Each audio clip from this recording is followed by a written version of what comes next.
سیدنا صدیق اکبر رضی اللہ عنہ کو ایک غلام نے لا کر کچھ کھانے کو دے دیا، کھا لیا۔ بعد میں پتہ چلا کہ اس غلام نے زمانہ جہالت میں کوئی پھونک دم کیا تھا اور ان لوگوں نے اس کو آج اس کی وجہ سے کچھ دیا اور یہ لا کے مجھے کھلا گیا۔ تو سیدنا صدیق اکبر رضی اللہ عنہ بہت پریشان ہوئے، چنانچہ پانی پیا، اتنا پیا کہ قے ہو جائے، قے ہوئی، پھر پانی پیا، ایک دو مرتبہ قے ہوئی مگر تسلی نہیں ہوئی کہ سب کچھ نکلا یا نہیں، پھر اپنے حلق میں انگلی ڈالی قے کرنے کے لیے۔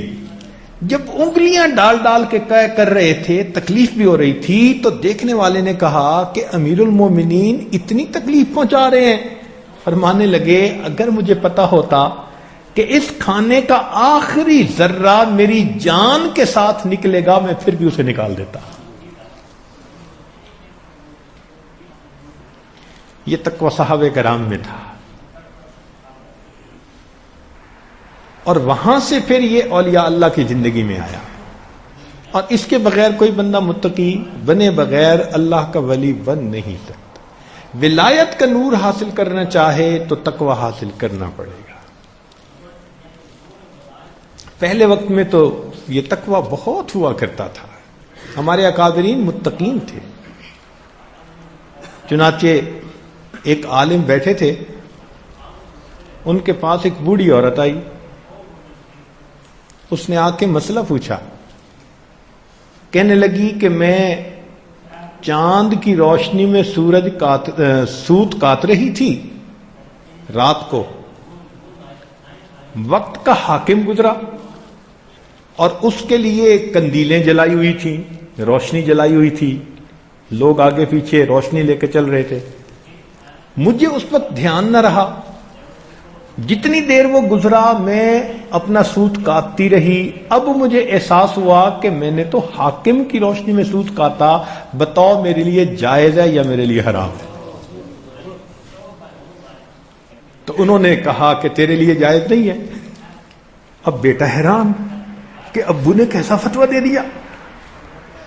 تو عورت چلی گئی، اس نے کہا کہ ابو اتنا سخت فتویٰ؟ فرمانے لگے اس عورت کی شان یہی ہے، تو جا کے دیکھ یہ کس گھر کی عورت ہے۔ امام احمد بن حنبل رحمۃ اللہ نے فرمایا بیٹے کو کہ جا کے دیکھ یہ کس گھر کی عورت ہے۔ جب پتہ کیا تو بشر حافی رحمۃ اللہ علیہ کی بہن تھی۔ تو امام احمد بن حنبل رحمۃ اللہ علیہ فرمانے لگے کہ اس کا مسئلہ پوچھنا بتا رہا تھا کہ یہ کسی بڑے گھرانے کی جان ہے۔ اتنے متقی لوگ ہوا کرتے تھے۔ اب دیکھیں ایک عورت، بوڑھی عورت، اس پر بھی مسئلہ پوچھ رہی ہے۔ وہ خود تو چل کے کہیں نہیں نہ گئی، حاکم گزرا تھا، مگر حاکم کی روشنی سے ہم نے فائدہ لیا۔ اب بتاؤ یا اللہ۔ ہمارے قریب کے زمانے میں حضرت مرزا مظہر جان جانا رحمت اللہ علیہ بہت متقی، کھانے پینے میں بہت محتاط۔ ایک مرتبہ ایک آدمی انگور لے کے آیا، حضرت نے ایک انگور توڑا، منہ تک لائے اور پھر واپس رکھ دیا۔ اس نے کہ حضرت کھائیں، حضرت میں نہیں کھاؤں گا۔ حضرت میں نے خریدے ہیں، آپ کھائیے۔ کہا گیا نہیں میں نہیں کھاؤں گا۔ حضرت کیوں نہیں کھائیں گے؟ فرمان لگے اس لیے کہ مجھے اس میں سے مردوں کی بو آ رہی ہے۔ وہ بڑا حیران ہوا کہ انگور میں سے مردوں کی بو آ رہی ہے۔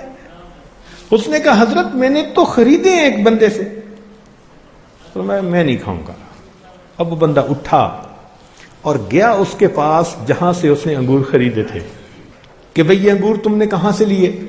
اس نے کہا ایک بندے نے اگائے ہوئے ہیں، وہ آتا ہے اور بیچ جاتا ہے، میں خرید لیتا ہوں۔ وہ بندہ کون؟ جب پتہ کیا تو اس بندے نے قبرستان کی زمین پر ناجائز قبضہ کر کے وہاں بیلیں لگائی ہوئی تھی۔ وہاں اگنے والی بیل کے انگور سے انہوں نے محسوس کر لیا کہ یہ مردے کی بو آ رہی۔ اتنا اس وقت ان کی بصیرت ہوتی تھی، کشف تیز ہوتا تھا۔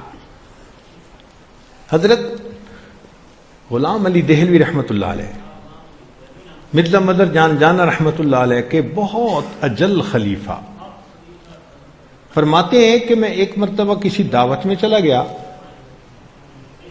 اور اس دعوت میں مشتبہ لقمہ میرے منہ میں آ گیا، تو آنے سے میری کیفیات ساری کی ساری دب گئیں، قبض کی کیفیت طاری ہو گئی۔ کئی دن میں کوشش کرتا رہا مگر کیفیات دوبارہ بحال نہ ہوئی۔ میں اپنے شیخ مرزا مظہر جان رحمت اللہ علیہ کی خدمت میں حاضر ہوا۔ میں نے کہا حضرت اس طرح مشتبہ کھانا کھا لیا اور مجھے بعد میں احساس ہوا میری کیفیات جو ہیں وہ دب گئی ہیں۔ حضرت نے فرمایا کہ روزانہ میرے پاس آیا کرو، میں تمہارے اوپر خصوصی توجہ ڈالوں گا۔ فرماتے ہیں ایک مرتبہ مشتبہ کھانا کھانے کا وبال یہ تھا کہ میں 40 دن ان کی صحبت میں گیا۔ حضرت ایسی توجہ ڈالتے تھے، ہاتھی پہ ڈالتے تو برداشت نہ کر سکتا۔ اس کے بعد اس لقمے کی ظلمت میرے سینے سے دور ہوئی، 40 دن کے بعد۔ ہم نے کبھی کھانا کھاتے ہوئے دیکھا؟ یہ کھانا آیا کہاں سے ہے؟ حالانکہ یہ فرض ہے، شریعت میں فرض ہے کہ کھانا کھانے سے پہلے دیکھے یہ حلال ہے یا حرام ہے، یہ فرض ہے بندے پہ۔ ہمارے گھروں میں ہوتا ہے ٹریش کین، جو چیز ہے اس کے اندر ڈال دو۔ آج ہم نے پیٹ کو ایسا بنا لیا، ادھر کی چیز بھی ڈال لو اور ادھر کی چیز بھی ڈال لو، اور یہ نہیں سوچتے کہ اگر چیز دوسرے کی ہے پیٹ تو اپنا ہے نا، اور اس کا نقصان تو اپنے کو ہوگا۔ اس لیے کھانے پینے میں بہت احتیاط کرنے کی ضرورت ہے۔ حضرت مولانا احمد علی لاہوری رحمت اللہ علیہ فرمایا کرتے تھے کہ میرے پاس کوئی شخص 40 دن قیام کرے، میرے پاس کوئی شخص 40 دن قیام کرے اور اس قیام میں وہ کھانا میری مرضی کا کھائے۔ 40 دن قیام کرے اور 40 دن میں کھانا میری مرضی کا کھائے، اب اگر اس کے سینے میں ولایت کا نور نہ آئے تو میرا نام بدل دے۔ اس کھانے کا انسان کی روحانیت پہ اتنا اثر ہوتا ہے۔ چنانچہ